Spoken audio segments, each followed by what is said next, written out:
আমাদের রয়েছে একটি অপার সম্ভাবনাময় সমুদ্র সৈকত। এই সমুদ্র সৈকতটি পরিষ্কার রাখার দায়িত্ব আমার আপনার সকলের। এই বিশাল দীর্ঘ সমুদ্র সৈকতটিকে পরিষ্কার, সবাই যেন আমরা পরিষ্কার রাখি, এই লক্ষ্যে অরুণ ফাউন্ডেশন আয়োজন করেছে এই বিচ ধরে 100 কিলোমিটার হাঁটার প্রোগ্রামটি। আজকে আমরা সকালে 6:40 কক্সবাজারের লাবণী পয়েন্ট থেকে আমরা আমাদের যাত্রা শুরু করলাম। আমাদের সাথে আমাদের টিম মেম্বাররা রয়েছে।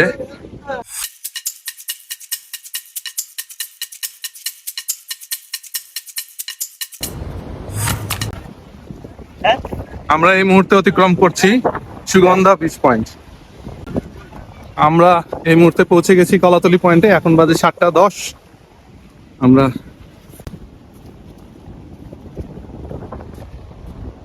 ওই যে দূরে দেখা যাচ্ছে দরিয়ানগর, ওইখানে প্যারাসাইক্লিং করা হয়। আর আমরা অলমোস্ট কক্সবাজার শহরকে অতিক্রম করে ফেলেছি, সামনে শুধু বিচ। আপনারা দেখছেন একটি পানির নেটওয়ার্ক সমুদ্র থেকে তীরে উঠে এসে পড়ছে। এই আসলে লবণ পানি ভিতরে নিয়ে যাওয়ার, আবার এখান থেকে লবণ পানি ছেড়ে দেওয়ার এই নেটওয়ার্কটাই ব্যবহার করা হয়। এগুলি সব চিংড়ি হ্যাচারি।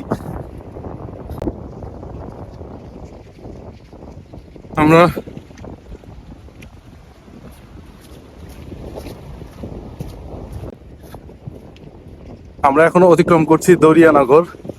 একটু আগে আসলে ওটা দরিয়ানগর ছিল না, আমরা বুঝতে পারিনি। এখন আমরা বুঝতে পারছি এটা দরিয়ানগর। এখানেই প্যারাসাইক্লিং করা হয়, যদিও সেটা বন্ধ আছে শুনেছি। টুরিস্ট এলাকার কুকুরগুলো একদম খুবই চালাক, তারাও চলে আসে এবং একটা নির্দিষ্ট সময় পর্যন্ত তারা আমাদের সাথে থাকে, যে তারা কিছু খাবারের আশায়। এবং এরা কিভাবে এরকম ভাবে ট্রেন হয়ে গেছে আর কি। তবে কিছুক্ষণ যখন খাবার পায় না, তখন তারা আবার তাদের জায়গায় ক্ষান্ত দেয় আর কি। এই ব্যাপারটা আমি মিনি বান্দরবানেও খেয়াল করেছি। সবচেয়ে সকালের যে আশ্চর্য বিষয়, আমরা যে বিচ ক্লিন আপ প্রোগ্রাম নিয়ে শুরু করেছিলাম যাত্রা, বিচে কোনো বোতল বা কোনো প্লাস্টিক দ্রব্যাদি বা কোনো ধরনের ময়লাই দেখতেছি না। যার কারণে আমরা বিচটা খুবই পরিষ্কার এবং একই সাথে জনমানবহীন।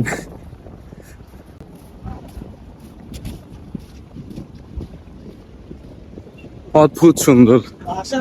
এই পাশে পাহাড় আর এই পাশে সমুদ্র, দিগন্ত বিস্তৃত। এই জার্নিটা আসলে অসাধারণ। ওই যে দূরে কিছু কালো বিন্দুর মতো দেখা যাচ্ছে বিচে, ওগুলো আমাদের বাকি মেম্বাররা, তারা একটু পিছনে পড়ে গেছে, তারা আসতেছে। ওই যে দূরে যে কাঠের ঘরের মতো দেখা যাচ্ছে, ওই জায়গাটায় আমাদের সকালে ব্রেকফাস্ট টাইম। আশা করছি ওটাই, যদিও ঠিক বোঝা যাচ্ছে একটু অস্পষ্ট, অনেক দূরে, এখনো প্রায় 1.5-2 কিলোমিটার দূরে। দেখা যাক। সুন্দর আবহাওয়া, মাঝে মাঝে সূর্য দেয়, আবার মাঝে মাঝে হালকা করে করে বৃষ্টি। সকালটা শুরু হয়েছিল আমাদের বৃষ্টি দিয়ে, ঝুম বৃষ্টি। এখন খুবই সুন্দর। আমরা অবশেষে আমাদের প্রথম যে ব্রেকফাস্ট করার সেই জায়গায় পৌঁছে গেছি। এটা কক্সবাজার শহর থেকে 10 কিলোমিটার দূরে। এই হাঁটা ট্যুরের প্রথম অংশটি আমরা সফলভাবে সমাপ্ত করতে পারছি আর কি।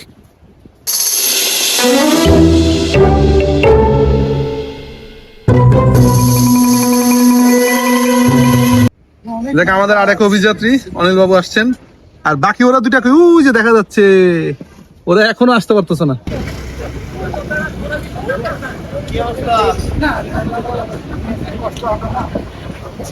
দেখা এখন নিয়ে যাই।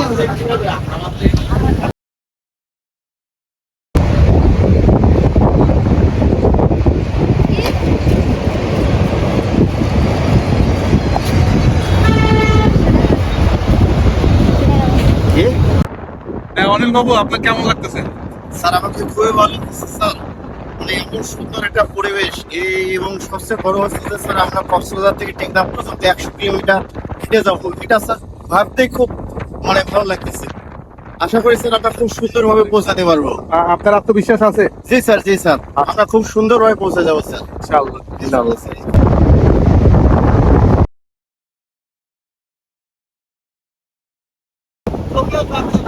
তোলা শুরু হয়ে গেছে।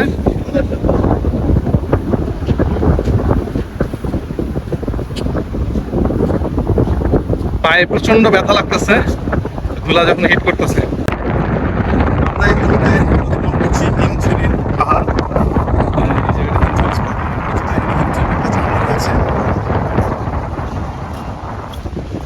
আমাদের সকল অভিযাত্রীরা খুব প্রাণবন্ত এবং তাদের মধ্যে দেখা যাচ্ছে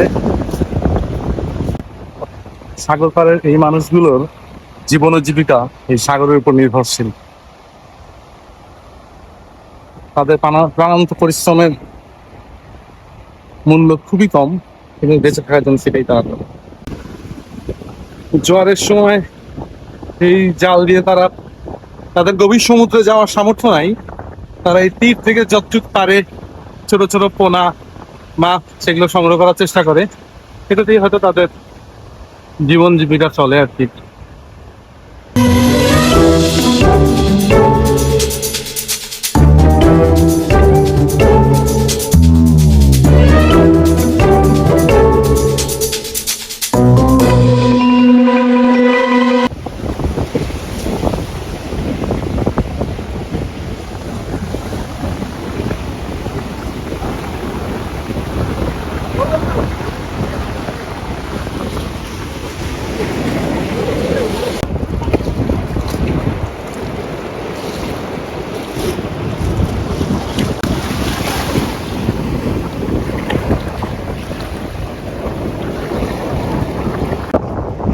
আমরা এই মুহূর্তে অতিক্রম করছি সালসা বিচ।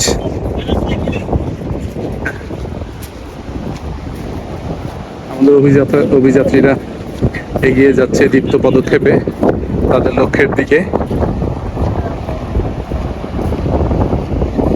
সমুদ্র শান্ত,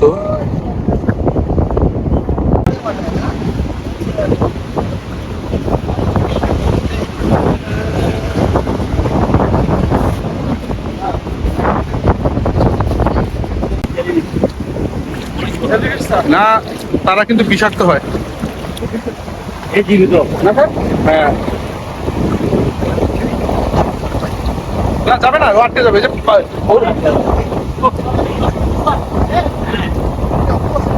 একটি সম্ভবত জীবিত জেলিফিশের সন্ধান পেলাম আমরা, কিন্তু না না এখন ওরা যে বালু তুলে গেছে সব জায়গায়, এখন বাঁচতে হবে না।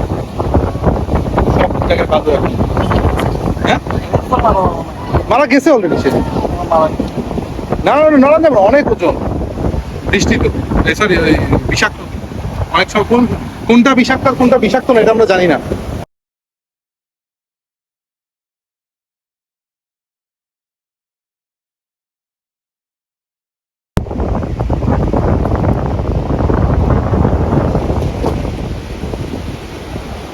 ঝড় শুরু হয়ে গেছে, আমরা এখন খালি পায়ে হাঁটছি সবাই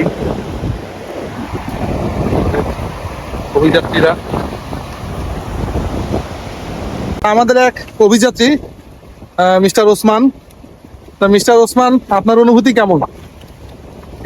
এই অভিজ্ঞতা আমার প্রথম কক্সবাজার থেকে টেকনাফ হেঁটে যাওয়া, তো খুবই ভালো লাগছে স্যার। হেঁটে যাওয়া? জি স্যার, হেঁটে যাওয়া বিচের শান্তি হেঁটে যাওয়াটা এটা প্রথম।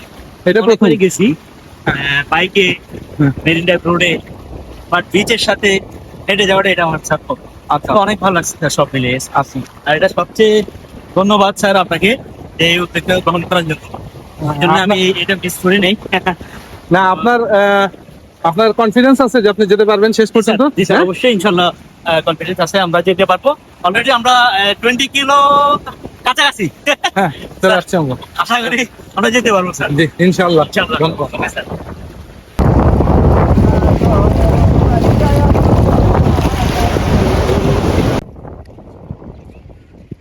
রেজুখালের পূর্বে একটা খুব সুন্দর গ্রামীণ পরিবেশ দেখতে পাচ্ছি আমরা। বেশ গরু বাছুর এটা চড়ে বেড়াচ্ছে ঝাউবনের পাশে। সামনে কিছু জেলেদের দেখা যাচ্ছে, তারা সম্ভবত জাল বুনছে বা জাল ঠিক করছে, নদীতে নামবে।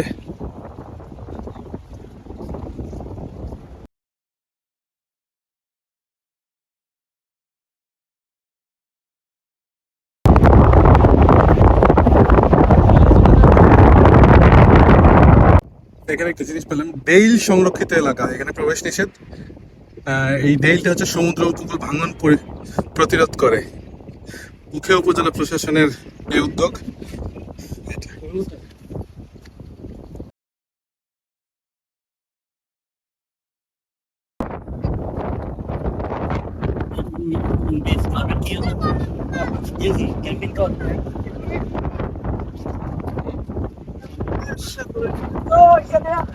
ও, এটা ক্যাম্পিং কক্সের বিচে, খুব সুন্দর কিন্তু একটু নির্জন মনে হচ্ছে।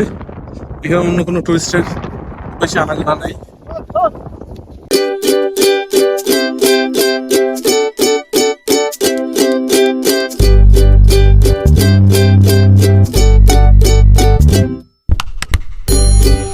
এই নৌকাটাতে আমরা একটু রেস্ট করলাম ব্রেকফাস্টের পরে 6.5 কিলোমিটার পরে। এই জায়গাটার নাম ক্যাম্পিং কক্স বিচ থেকে আরেকটু 1 কিলোমিটারের দিকে দূরে রেজুখাল দেখা যাচ্ছে। ওখানে ওটা পার হতে হবে, জানি না নৌকাতে পারবো না হেঁটে পারবো, ঠিক আমি শিওর না।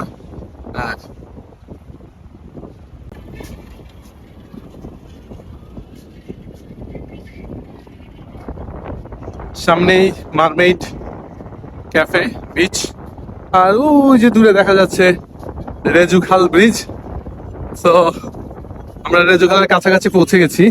এই খালটা পাড়ি দিব কিভাবে সেটা নিয়ে আমরা একটু দ্বিধাদ্বন্দ্বে আছি। মনে হচ্ছে পানি বেশি, সো নৌকা নিতে হতে পারে। দেখা যাক কি আছে সামনে। আমাদের সামনে আরেকটি চ্যালেঞ্জ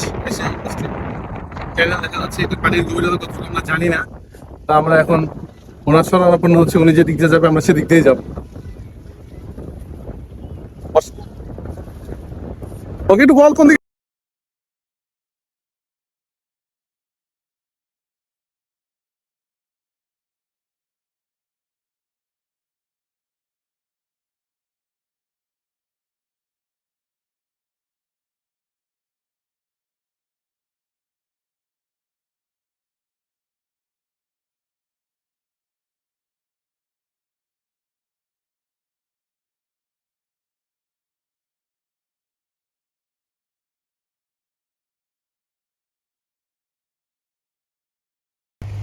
রেজুখালটি আমরা পার হতে পারিনি, হেঁটেও না নৌকা দিয়েও না। এরপর আমাদেরকে মারমেইড বিচ রিসোর্ট দিয়ে ঢুকে তারপরে এই যে এখন ম্যানুয়ালি মানে রেজুখাল দিয়ে হাঁটতে হচ্ছে আর কি। খালটি আসলে প্রচন্ড, মানে এখন জোয়ারের সময় প্রচুর পানি, আর মারমেইড বিচ ধরে রাস্তাটা আটকে ফেলছে, যার কারণে আর বিচ ধরে আগানো যায় নাই। নৌকাও কোনো ব্যবস্থা ছিল না, সেই জন্য আমাদের মারমেইডের মধ্য দিয়ে উঠে এখন রেজুখালটা আমাদের পার হতে হচ্ছে হেঁটে। রাস্তা দিয়ে হাঁটা খুবই বিরক্তিকর, বাতাস নাই, তারপরে গাড়ি হর্ন ধুলা সব মিলে আর কি রাস্তা দিয়ে হাঁটাটা খুবই একটা বোরিং। আমরা চলে আসলাম সোনারপাড়া বিচে। এখানে কক্স থেকে এখানে দূরত্ব 18 কিলোমিটার। আমাদেরকে একটু বেশি ঘুরতে হয়েছে ওই যে রাস্তা দিয়ে আসার কারণে। এরপরে আমরা আবার বিচ ধরে হাঁটবো, আশা করছি আর কোনো এরকম ক্যানেল পড়বে না। এখন এখানে একটু কিছুক্ষণ বিরতি, আমরা ডাব খাবো। আমরা এখানে কাজল, আমার মেয়ের যে ছবি তুলছিল সেই কাজলের ফটোগ্রাফি হবে, তাকেও বলেছি। আমার অ্যাডভান্স টিম এখানে ওয়েট করছে আমার জন্য। আসেন, এদিকে তাকান।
কাজলের এখান থেকে আমরা বিদায় নিলাম, সোনাপাড়া বিচের এখান থেকে। এরপর আমরা সামনে আবার আমাদের যাত্রা শুরু করলাম।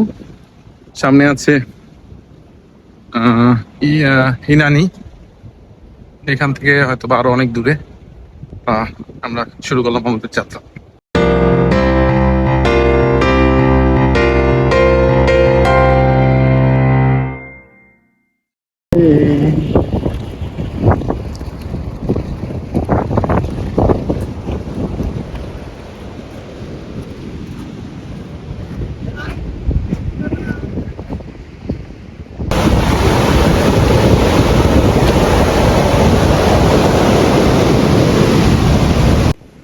হাওয়া মুভিতে যেসব নৌকা দেখানো হয়েছিল, এইসব নৌকা অনেকটা দেখা মনে হচ্ছে যে এই সেই রাতে সাগরে যাওয়ার জন্য তারা প্রস্তুতি নিচ্ছে।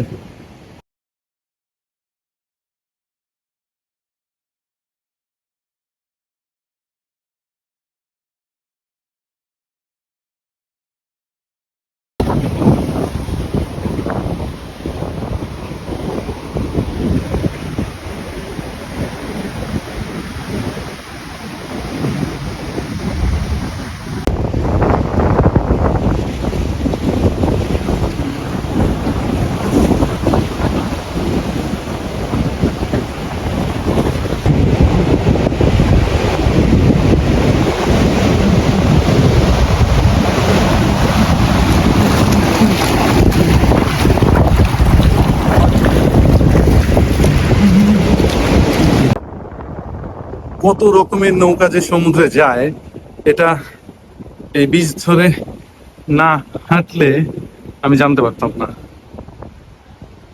বাঁশের নৌকা, ককশিটের নৌকা, আর ছোট নৌকা। এই সামনে দেখছেন ছোট্ট একটা নৌকা, ওটা পুরোটাই ককশিট দিয়ে ধরে কি স্পিড বোর্ডের নৌকা। এটা অদ্ভুত একটা ব্যাপার। আমরা নৌকা বলতে এক ধরনের জিনিস বুঝি, দেখলে আসলে সাম্পান নৌকা যে নামেই ডাকুক না কেন, দেখলে আসলে দেখতেই অদ্ভুত লাগে আর কি। আর এগুলি নিয়ে এই উত্তাল সমুদ্রে এরা কেমনে যায়, কেমনে কাজ করে, আল্লাহ মালুম। Salute to them.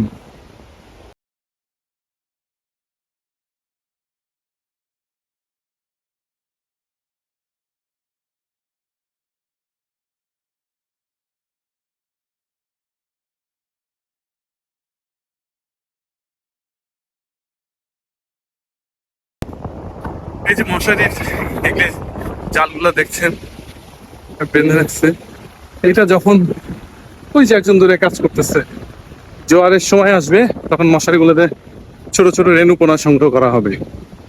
3টা পোনা, আমি একদিন কথা বলছিলাম নাজিয়ার থেকে, 3টা পোনা 1 টাকা, চিংড়ি পোনা। বাকি অন্যান্য মাছের পোনা তারা ফেলে দেয়, কিন্তু এই চিংড়ি মাছের পোনাটা তারা সংগ্রহ করে তারপরে সেগুলি হ্যাচারিতে দেয়, বিক্রির জন্য নিয়ে যায় চিংড়ি ঘেরে। আমরা আবার একটি খালের মুখে এসে পড়েছি, ওয়েট করছি ভাটা টানের জন্য। পানি নেমে গেলে তখন আমরা এই খালটা পার হবো আর কি। কারণ এটা বেশ খানিকটা গভীর মনে হচ্ছে আর কি।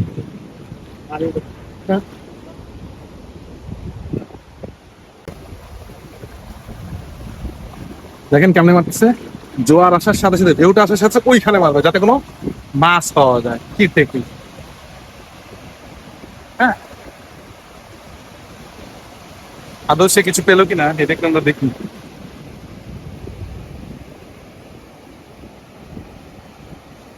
কিছু মাছ পাওয়া গেছে না, কোনো মাছ পাওয়া যায়নি। এরকম কত সহস্রবার সে জালটা ফেলবে একটি মাছের আশায়। এই ভদ্রলোক অনেকগুলো মাছ পেয়েছেন, পিছনে লক্ষ্য করেন এর মধ্যে সে মাছটা রেখে দিয়েছে করে। ওটা হাতি নিচ্ছিলেন কি পরিমাণ সুঠাম তার সুইটনেস। এখন সে সে একটা দৌড় দিবে এবং ওই পানি আসার মানে এটা বুঝতে পারে যে কোন ঢেউয়ের সাথে মাছ পাওয়া যাবে আর কি। এবং এই লাইনে 3জন তারা ট্রাই করতেছে আর কি।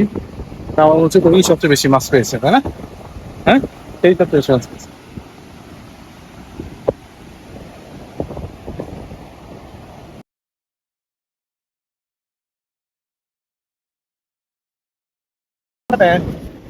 পেয়ে গেছি একটি আমরা লাল কাঁকড়া। উনি আমাদের দিকে খুবই লাজুক, উনি তো কোথায় যাবে খুঁজে পাচ্ছে না, লাজে। পরে উনি উনি চলে চলে গেল ওনার ডেরায়। হ্যাঁ, আর ওনাকে পাওয়া গেল না।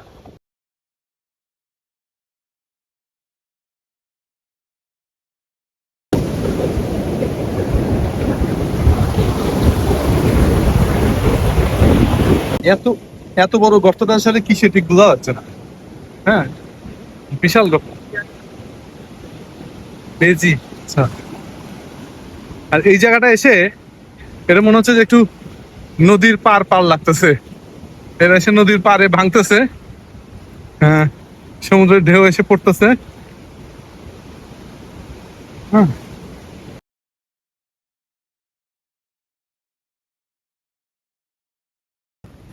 মোটামুটি আমরা এখন জঙ্গলের পাড় দিয়ে যাচ্ছি।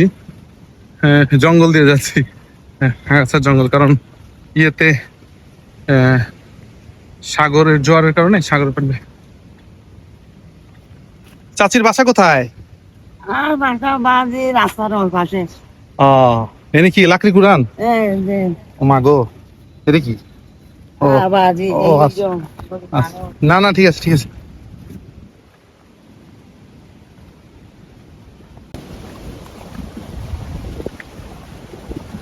সবাই মিলে এই যে চিংড়ি পোনা, রেণু পোনা সংগ্রহের কাজে ব্যস্ত আছে। সুন্দর ওদের শৈশব, বাড়িতে আসতে পারে।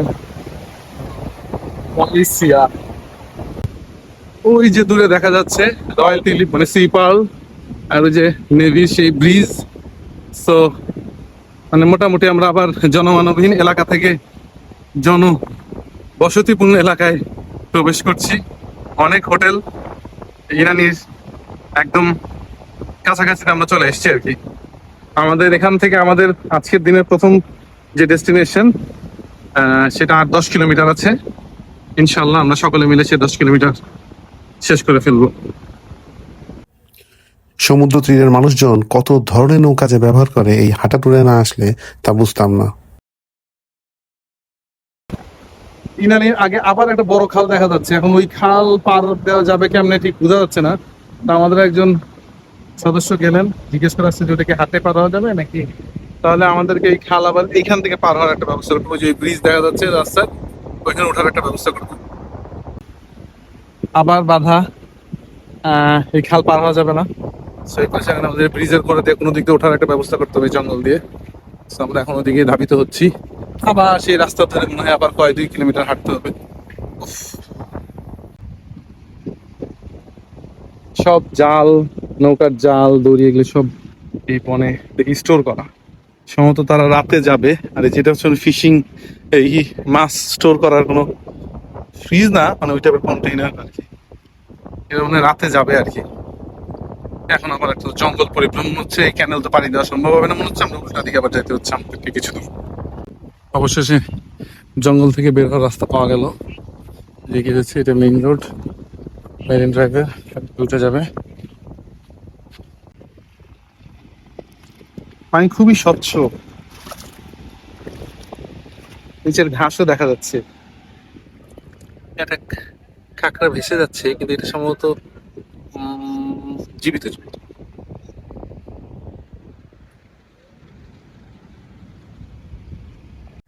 এই গভীর খালটি পাড়ি দেওয়া সম্ভব হলো না। এরকম অনেকগুলো খাল আমাদেরকে অ্যাভয়েড করতে হয়েছে। পাকা রাস্তায় উঠে কিছু দূর হাঁটার পর আমরা কিছুটা জিরিয়ে নিলাম।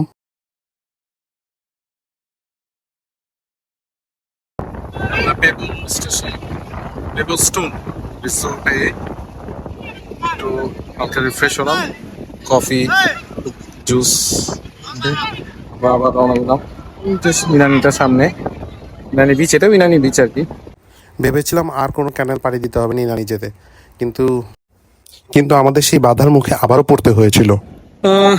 আমরা ইনানির আরেকটা বিপদ সংকুল ইয়ে মতো করছি। এটা এটা পার হয়ে ওদিকে যেতে হইতো, কিন্তু এটা পুরা কোমর পর্যন্ত পানি। এটা এখন আমাদেরকে আবার এটার উঠে এই ব্রিজ দিয়ে পার হয়ে আবার ওই পাশে পয়েন্টটা নামতে হবে আর কি। মানে এটা পার হওয়া যাচ্ছে না। এই খালটা পার হতে পারলাম না। এই জায়গাটা এই জন্য আবার আমাদেরকে এই যে ইনানি ছোট খাল সেতু পার হতে হচ্ছে।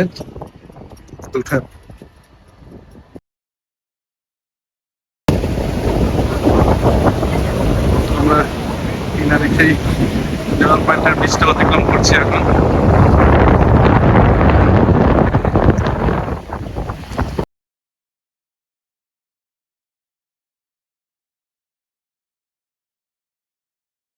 রয়্যাল টিউলিপের সামনে সাগরের পানির এই কালারটা খুবই খুবই খুবই ময়লা। কেন যে এত ময়লা ঠিক বুঝলাম না। ওখানে এত সুন্দর করে ফেলে আপনি কেন ময়লা? এই পাটুয়ার টেক বিচের সূচনা, সামনে কোরাল বিচ আছে। প্রচন্ড বাতাস, একটু আগে আমরা বৃষ্টির খপ্পরে পড়েছিলাম, পরে কোনো মতে বৃষ্টির আমাদের দিছে, মুক্তি দিছে। এরপর এখন আমরা আবার হাঁটা শুরু করলাম।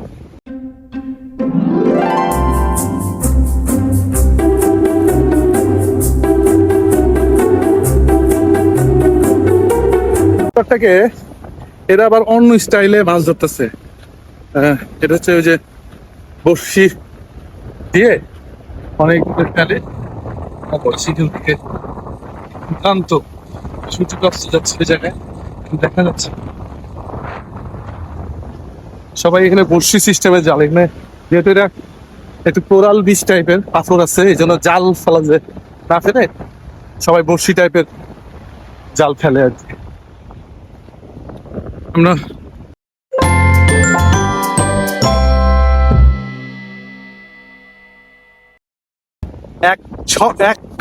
দেড় ঘন্টা আগে এই 6 কিলোমিটার দূরের এই গাছটা টার্গেট করেছিলাম যে হ্যাঁ এই গাছের গোড়ায় পৌঁছতে হবে। মাত্র সেই গাছের গোড়ায় পৌঁছালাম। পাতুয়ার টেক, কোরাল বিচ।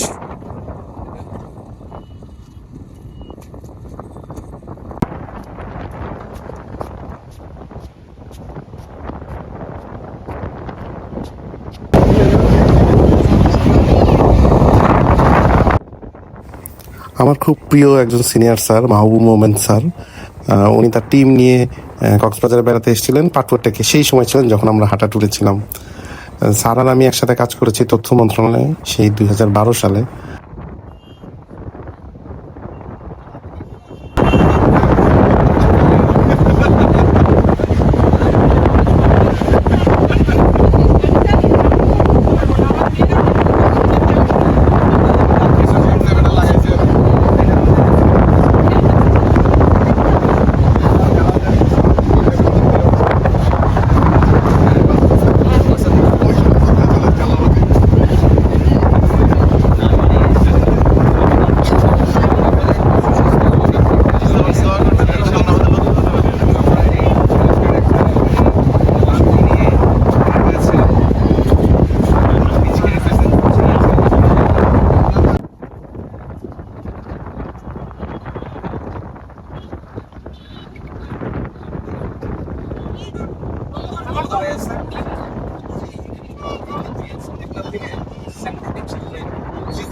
আমরা এই পয়েন্টে উঠে যাচ্ছি আমাদের রাতের যে আবাসস্থল সেটি তো কাছে চলে এসেছি আমরা। আমরা আমাদের আজকের মতো হাঁটা শেষ করে 40 কিলোমিটার হাঁটা শেষ করে আজকে আমরা এখানে বসলাম। রাতে আমরা এখানে স্টে করব, কালকে সকালে আবার এখানে বের হয়ে যাবো। আমরা আমাদের এটা একদমই নতুন একটা গেস্ট হাউস, আমরা এখানে আসলাম। চলো একটু যা বসি একটু। আমরা ওয়াও, এটা আমি এক্সপেক্টই করি নাই এত সুন্দর। আলহামদুলিল্লাহ। আমার সাথে কি রাতে খাওয়ার সময় উখিয়া থেকে ছুটে এসেছিল আমাদের সুরিদ মেজবা। এখন ভোর 4:30। আমরা আমাদের যাত্রা আবার শুরু করব। আমাদের যে রেস্ট হাউস বা থাকার জায়গা IPIZA, এখান থেকে টেকনাফের উদ্দেশ্যে। এখান থেকে টেকনাফ মোর অরলেস 60 কিলোমিটার। আসলে এইখানে ওরা যেটা মাইলস্টোনে লেখা আছে, ওরা বলতেছে যে এটা ভুল আছে, এটা আরো বেশি হবে, এটা কম লেখা থাকে আর কি। আমরা কালকে 40 কিলোমিটার হেঁটেছি, আজকে আবার আরো 60 জনের রওনা দিলাম। ইনশাল্লাহ কালকে সকালে আমরা পৌঁছে যাব। আজকে রাতের মধ্যে আমরা পৌঁছে যাব টেকনাফ 0 পয়েন্টে। আমরা হাঁটা শুরু করলাম, যেহেতু অন্ধকার এই জন্য আমরা এখনো সমুদ্রের তীরে যাচ্ছি না। আমরা মেরিন ড্রাইভ দিয়ে হাঁটা শুরু করলাম, আলো ফুটলেই আমরা সমুদ্রের তীরে যাব। আমাদের সবার পা ব্যথা, পায়ে ফসকা, কিন্তু তারপরও সবার উদ্যম পরিসীম। এখনো সবাই এনার্জেটিক অবস্থায় আছে।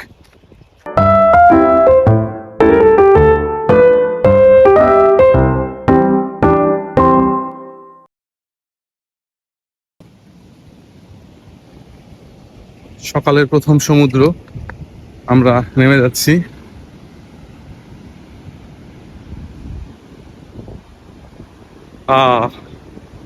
পার্থিব সৌন্দর্য।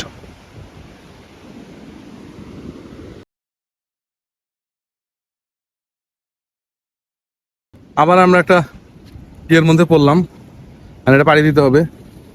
দেখা যাক, আমাদের একটু রেস্কিউ টিম যাক আগে। এক অভূতপূর্ব অনুভূতি। আমরা আর রেস্কিউ না পেয়ে আমরা এই খাল এখন পাড়ি দিচ্ছি, এবং এটা এখন কি হবে জানি না। ভাটার টানে যখন পানিটা একটু কমবে তখন আমরা পার হবো, নাহলে আমরা এখন দাঁড়া থাকবো এখানে।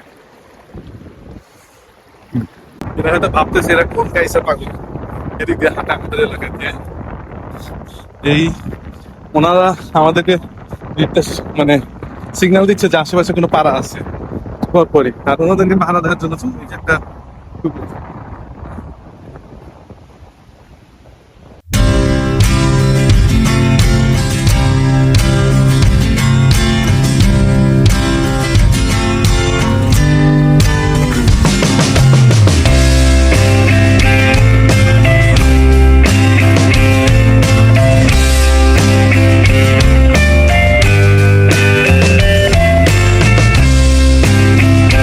ব্যাপারটা দেখেন, এই কুকুরটার কাছে রাখাল কুকুরটা এখানে রাখাল, আর এই কুকুরটা নির্দেশ করতেছে ওদিকে ঢোকো, সব লাইন ধরে ঢুকতেছে। এখন কি অদ্ভুত একটা ব্যাপার। আরেকটি বাধা, একটু আগে আমরা প্রচন্ড ঝড়ের কবলে পড়েছিলাম, সেই ঝড়টা চলে গেল। সাগর পাড়ে ঝড় বেশিক্ষণ থাকে না, তো গোটা 20 মিনিট আমরা ঝড়ে ভিজলাম। এখন খালটা পাড়ি দিব কিভাবে, এটা প্রচন্ড গভীর, আমাদের দুই একজন টিভি দেখছে। এখন আমরা পার হয়ে মেরিন ড্রাইভেও পরে চেষ্টা করছি। সাগর তীর থেকে আমরা আবার রোডে উঠে গেলাম, এবং ঝড়ের সময় অনেকগুলো ভিতরে ছোট ছোট খাল তৈরি হয়ে গেছে, একটি পার হওয়া খুব রিস্কি। তো সাগর তীরে হাঁটাটাও আসলে অনেক প্রস্তুতির ব্যাপার। এটা আসলে হুটহাট করে আসলে অনেক ডিফিকাল্টিজের মধ্যে পড়তে হবে আর কি। ভেবেছিলাম সকালের নাস্তা আইবিজা থেকে প্রায় 24 কিলোমিটার দূরে ছুটি রিসোর্টে গিয়ে করব, কিন্তু আসলে পায়ের অবস্থা এত বেশি খারাপ ছিল যেটা মানে আর পারছিলাম না। পরে এই দোকানে বসেই সকালের গরম গরম কি বল পোয়া আর কলা আর চা দিয়ে প্রাথমিক নাস্তাটা সেরে ফেললাম। ছুটি রিসোর্টে পৌঁছতে সে দুপুর 12:30 বেজে গেছিল। এই জায়গাটা উখিয়া থানার একদম শেষ বর্ডার। যে দূরে যে ব্রিজটা দেখা যাচ্ছে ওইটা পার হলে উখিয়া শেষ, আমরা টেকনাফে ঢুকে যাবো। এটা হচ্ছে উখিয়া থানার জালিয়া পালং ইউনিয়ন 9 নম্বর। এই জায়গার নামটা কি? সাবিয়াত কি জানি নামটা বললো? সাবতখালী। সাইবতখালী। আমরা টেকনাফে উপজেলায় প্রবেশ করলাম। এখান থেকে মাইলস্টোন দেখাচ্ছে 33 কিলোমিটার, কিন্তু মাইলস্টোনে ভুল আছে, কারণ 0 কিলোমিটার গুগল দেখাচ্ছে 37, আর ওরা বলতেছে হ্যাঁ ওই যে টাওয়ারটা দেখা যাচ্ছে ওইটা শামলাপুর। আচ্ছা, ওই জায়গায় আমাদের আরেকটা রেস্টিং পয়েন্ট 5 কিলোমিটার। দেখা যাক। আবার বৃষ্টির ফোঁটা শুরু হলো, বৃষ্টি আবার শুরু হলো, আবার মোবাইল ঢুকে ফেলতে হবে।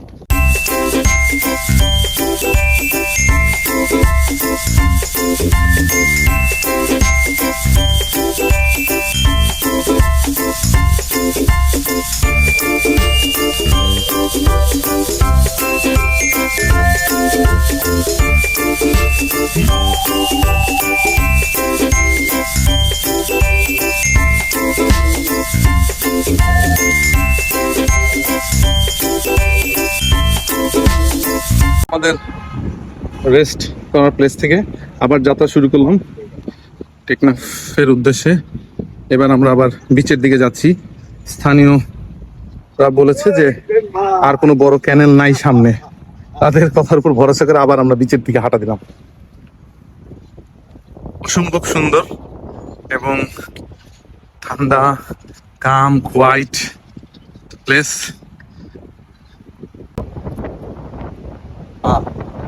আবার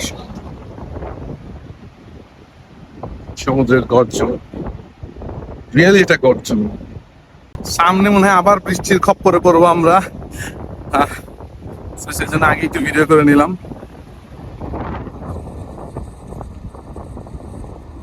এই নৌকাগুলো নির্দেশ করে একটা পাড়া, এইখান থেকে সামনে আরো কিছু নৌকা একসাথে আছে, তো ওইটাও মনে হয় একটা পাড়া।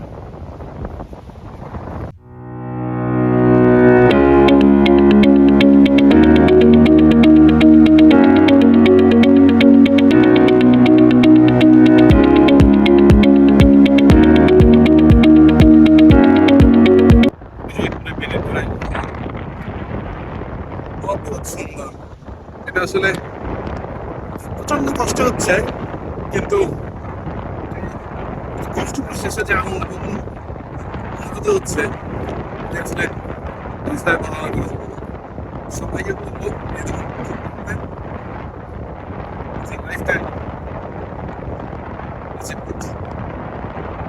আবার আমাদের সামনে পড়ে গেল একটা খাল।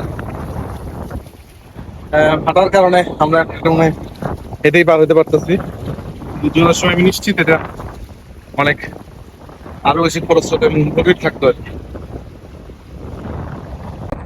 অবলা পানিরা আমাদের মতো নিচু গভীর করছে, নিচের সৌন্দর্য এবং এবং তারা সবাই রেস্টে আছে, খাওয়া দাওয়া শেষে তারা সবাই রেস্টে আছে। কি লাকি তারা।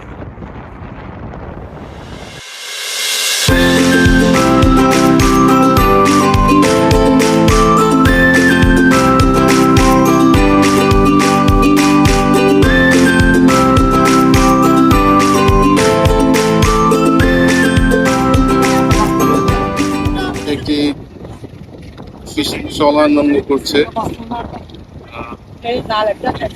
ভোরে ফজরের নামাজের সময় নাকি তারা গিয়েছিল, তারা আস্তে আস্তে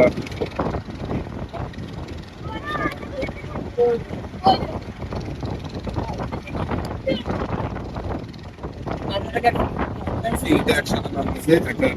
একটা যে বিষয়ে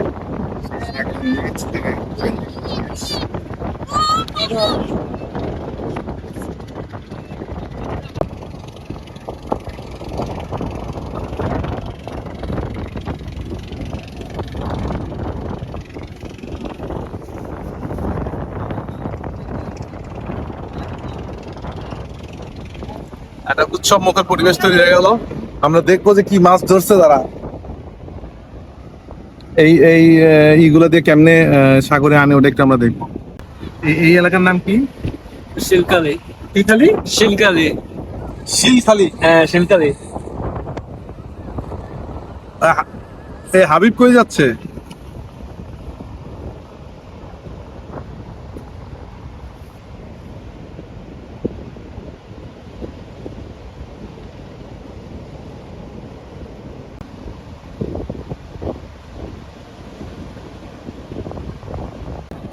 ওই যে এটি গাড়ি দেখা যাচ্ছে, এই এইটা দিয়ে এই নৌকাগুলোকে টেনে নিচে উঠানো হবে। তারপর যে মাছ, যদি এখন সমুদ্রে মাছ ধরা নিষিদ্ধ আছে, নিষিদ্ধ 65 দিন এখন পার হয় নাই, তাও এটা আর কি জীবিকার প্রয়োজনে তারা যায় আর কি। বেশি ধরনের কিছু মাছ পায় না, লইট্টা আর বাইলা মাছ।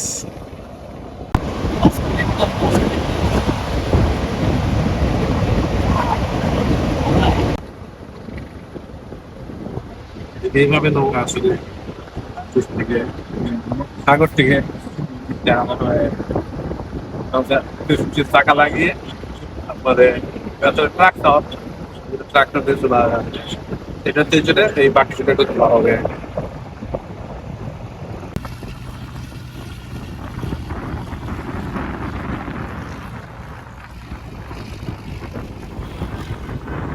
দ্বিতীয় দিনে অভিযাত্রীদের চেহারা যে অবস্থা যা হয়েছিল না, দূরে কুয়াশার মতো যেটা দেখা যাচ্ছে ওটা আসলে কুয়াশা না, ওটা বৃষ্টি হচ্ছে ওই জায়গায়, ঝুম বৃষ্টি। আমরা ওদিকে ধীরে ধীরে এগিয়ে যাচ্ছি। হাঁটা পথের যে অভিজ্ঞতা তা এক কথায় অনন্য। বিচিত্র সব অভিজ্ঞতার মধ্য দিয়ে আমরা হেঁটে চলছিলাম। আকাশ ভরা মেঘ, পাশেই বৃষ্টি হচ্ছে, কিন্তু আমাদের এখানে বৃষ্টির ছাট কিছুটা লাগতেছে, কিন্তু বৃষ্টি নাই। তারপর আমরা যখন খুব টায়ার্ড হয়ে যাচ্ছিলাম, আমরা বসে পড়তেছিলাম মাটিতেই, বালুতেই।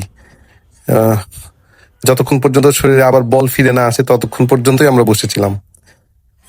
এভাবেই ধীরে ধীরে হাঁটার গতি একটু স্লথ হয়ে আসলেও কিন্তু আমরা হাঁটতে পারছিলাম, মনোবল ভাঙে নাই। সাগর পাড়ের জেলেদের জীবন, এই বিষয়টি না হাঁটলে নিজের চোখে হয়তো বা দেখতে পেতাম না এইভাবে একদম কাছ থেকে। একটা নৌকা তীরে ভেড়া মাত্রই যে একটা উৎসব মুখর পরিবেশ তৈরি হয়ে যায় এবং ব্যস্ততা শুরু হয় চারিদিকে, এটা নিজের চোখে না দেখলে মানে বুঝতেই পারতাম না কখনো। রিসোর্টে সকালের নাস্তা আমরা করলাম দুপুর 12:30টায়, একটু এক্সপেন্সিভ, কিন্তু আমাদের হাতে আর অন্য কোনো অপশন ছিল না রেস্ট করার। আমাদের অ্যাডভান্স টিম আগে থেকেই খাবার রেডি করে রেখেছিল, সকালের খাবার দুপুরে খাচ্ছি আর কি। পাড়ি দেওয়ার মধ্য দিয়ে আমাদের আবার যাত্রা শুরু। আমরা ছুটি রিসোর্টে এখানে একটু ব্রেকফাস্ট করলাম, ব্রেকফাস্ট না ব্রাঞ্চ বলা যেতে পারে আর কি।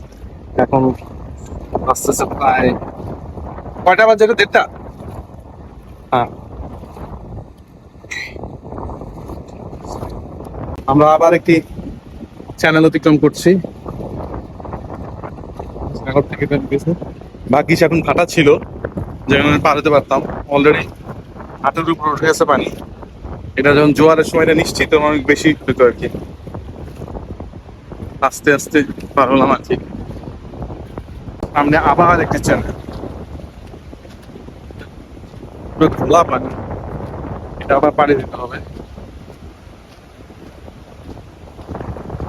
সাথে সাহায্যকারী টিম চালানো হয়েছে, তারা সবসময় আমাদের সাথে সাথেই চলছে।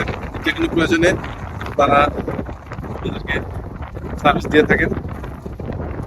এই বর্ষাকালে সৈকতের ধরে হেঁটে যাওয়ার সময় যেটা খেয়াল করলাম সেটা হচ্ছে মানে কিছুক্ষণ পর পরই দৃশ্যপট পাল্টাতে থাকে। এই রোদ, এই বৃষ্টি, এই মেঘ আর বাতাস তো আছেই। নানা রকম নৌকা, জেলেদের জীবন, এক পাশে পাহাড় আর এক পাশে সমুদ্র, সত্যি এক কথায় অসাধারণ।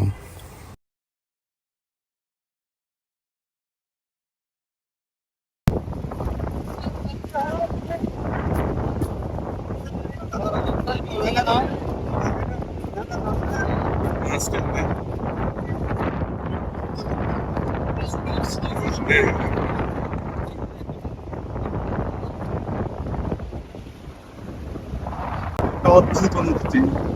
এই পাশে সবুজ পাহাড়, এত সবুজ পাহাড় অনেকদিন দেখি না। আর এই পাশে নীল সমুদ্র, আর সামনে ঝাউবন। অনিল বাবু বিচে খালি পায়ে হাঁটতে পারতেছেন না, এই জন্য উনি কেটস পরে আছেন। যেহেতু বারবার ক্যানেল পাড়ি দিতে হচ্ছে, এই জন্য ওনার বারবার কেটস খোলা এবং পরাটা খুব ঝামেলার কাজ হয়ে যাচ্ছে। এই জন্য উনি শেষের দিকে ওই রাস্তা ধরে হাঁটা শুরু করছেন। ওই যে অনিল বাবুকে দেখা যাচ্ছে।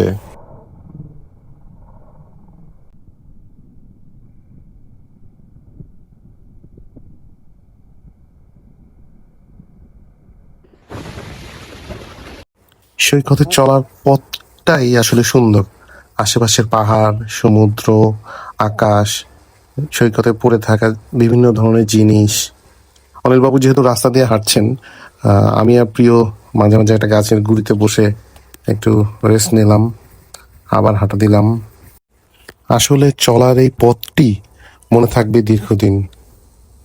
হয়তো টেকনাফ পৌঁছে যাব, কিন্তু এই চলার পথের যে অভিজ্ঞতা, যে অবর্ণনীয় কষ্ট, এইটা আসলে সুখ স্মৃতি হিসেবেই থাকবে আমাদের সকলের জীবনে যারা এই অভিযানে এসেছিল। আর আরেকটি গুরুত্বপূর্ণ তথ্য, এই অভিযানে যারা অংশ নিয়েছে তারা জীবনে কোনোদিন কোনো ম্যারাথনে অংশ নেয়নি, তারা নিয়মিত শরীর চর্চাও করে না। শুধুমাত্র অ্যাডভেঞ্চারের নেশায় তারা এই অভিযানের সাথে সম্পৃক্ত হয়েছিল।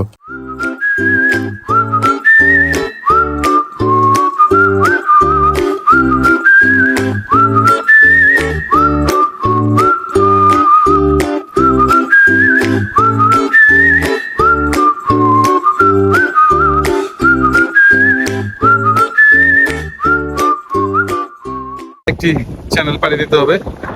পানি নামার সময়, এখন ঝড়ের সময় অনেক পানি, কোরাল আছে, আবার দেখো পায়ে লাগে না যেন, এই সমস্যা এখানে। এই পাহাড়গুলোর সারিতে মনে হচ্ছে যে বার্মিংহাম থেকে আয়ারল্যান্ড যাওয়ার পথে যে সবুজ পাহাড়গুলো দেখতাম, ঠিক সেরকম। হঠাৎ আবিষ্কার করলাম এটি যে কি যে কিছু দেখতেছি মাছ,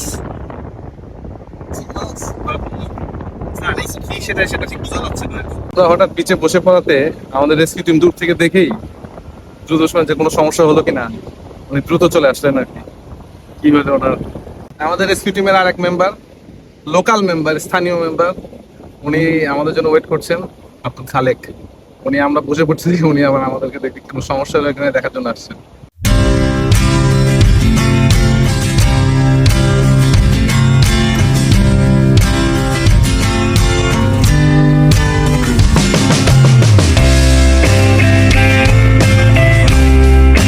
বেশি হয় আমরা একটু কোরাল হয় হাঁটার সমস্যা, এই জন্য আমরা একটু মেরিন ড্রাইভে উঠছি। আর এই ঝাউ গাছের নিচে আমাদের একটা মধ্যাহ্ন ভোজের বিরতি, আসলে ঠিক মধ্যাহ্ন ভোজে না, এটা ডাব বিরতি।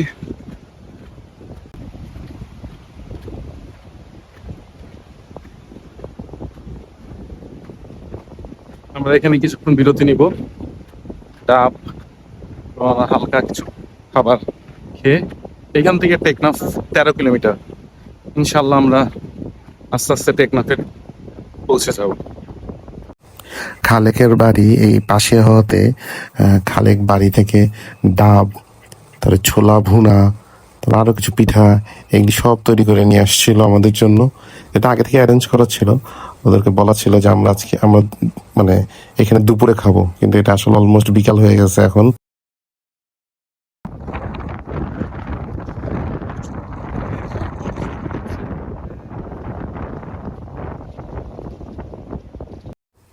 আসলে চলার পথের এই অপার্থিব সৌন্দর্য ক্যামেরায় সম্পূর্ণভাবে ধারণ করা সম্ভব হয়নি।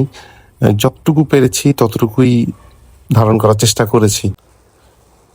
শেষের দিকে শরীর যেন আর চলছিলই না, আর পথও যেন আর ফুরোচ্ছিল না। কি যে একটা অবস্থা, পায়ে বিন্দুমাত্র বল অবশিষ্ট নেই, দুই পায়ে ফুসকা, মানে যেন আমরা একটা জম্বির মতো হাঁটছিলাম, ধীরে ধীরে আস্তে আস্তে। অনিলবাবু এক মনে হেঁটে যাচ্ছিল, আমিও হাঁটছিলাম। আমাদের রেস্কিউ টিম বারবার হুন্ডা নিয়ে আমার, অনিলবাবু আর প্রিয় তিনজনের মধ্যে যোগাযোগ স্থাপন করছিল যে হ্যাঁ সবাই সব জায়গায় ঠিকঠাক মতো আছে। মানে সবাইকে এক তালে হাঁটতে পারছিলাম না, কেউ আগে কেউ পিছে, ডিস্টেন্সটা যেন বেশি না হয়। এই জন্য ধর্মেন্দ্র হুন্ডা নিয়ে বারবার এদিক ওদিক ঘুরে ঘুরে দেখছিল আর কি। আবার রাস্তাটাও একদম শুনশান ফাঁকা, এতই নির্জনতা, সন্ধ্যার আগে আগে মেঘ আকাশে। তো সব মিলিয়েই একটি সুন্দর, আবার একটু অন্যরকম আর কি। শেষমেশ এমন অবস্থা হয়েছিল যে মাইলস্টোন ধরে ধরে আমরা গেছিলাম। 1 কিলোমিটার পর পর মাইলস্টোন দেখলেই আমরা বসে পড়তাম, মাইলস্টোনের গা হেলে দিয়ে তারপর রেস্কিউ টিম দিয়ে ছবি তুলতাম। এভাবেই চলছিল, ধীরে ধীরে এগিয়ে যাচ্ছিলাম আস্তে আস্তে।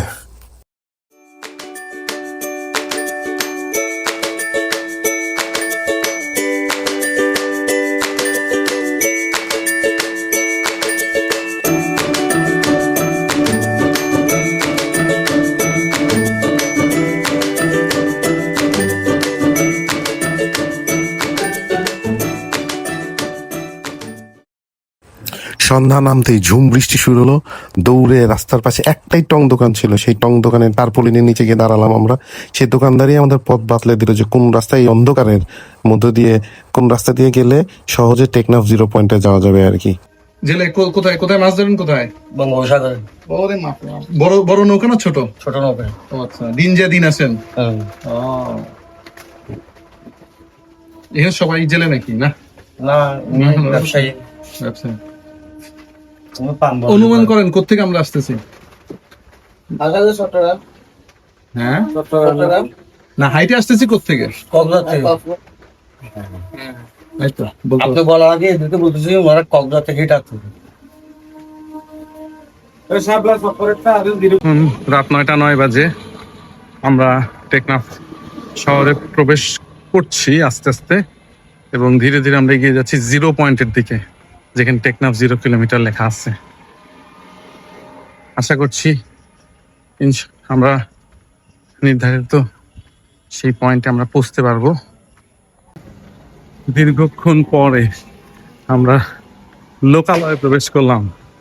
জনমানবহীন সেই সমুদ্র সৈকত, নির্জন রাস্তা, বৃষ্টির উৎপাত সবকিছু শেষ করে আমরা ধীরে ধীরে এগিয়ে যাচ্ছি 0 পয়েন্টের দিকে। জায়গাটার নাম হচ্ছে ইসলামাবাদ।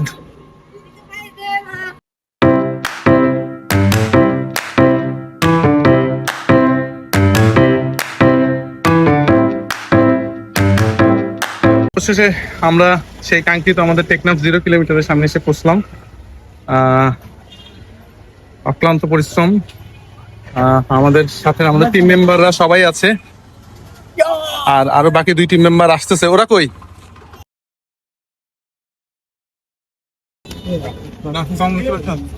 শেষ পর্যন্ত তুমি শেষ পর্যন্ত ওরা শেষ পর্যন্ত পাইতে কই ইয়ে কই এই আসেন আমরা বসনা আরেকবার এই সমুদ্র ঘুরে যাব ভিডিও করব আমরা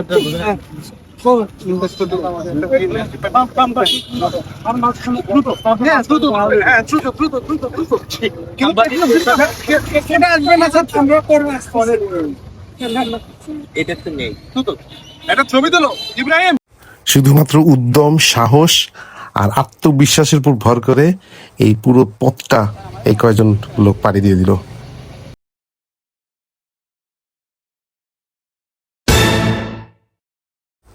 নঈম টেকনাফ একটি সংস্থায় কাজ করে আমাদের দেখতে এসেছিল। আমাদের হোটেলের রুম, আমরা এই হোটেলেই ছিলাম। আর আমরা রাতে আমাদের খাবারের ব্যবস্থা করেছিল হোটেল কস্তুরী। পরের দিন সবাই অফিসে আবার চলে গিয়েছিলাম, কারণ রবিবার ছিল। শুক্র শনিবার এই 2 দিনে প্রায় 100 কিলোমিটার হেঁটে আবার রবিবার সকালে অফিস ধরতে সবাই দৌড়। মেরিন ড্রাইভ হয়ে যখন ফিরছিলাম তখন সমুদ্রের দিকে তাকিয়ে ভাবছিলাম এই পথ কত চেনা। গত 2 দিন এই পথের সাথেই ছিলাম আমরা সবাই।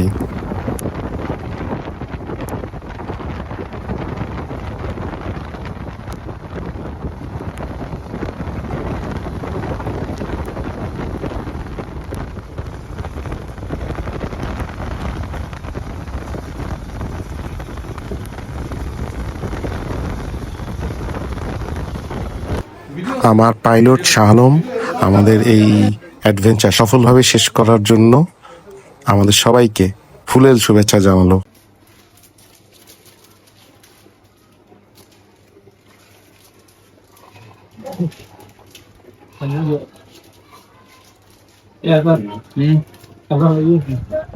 এইভাবে আমরা দেখি একটা পুরো এখন আমার ঘড়ি সুন্দর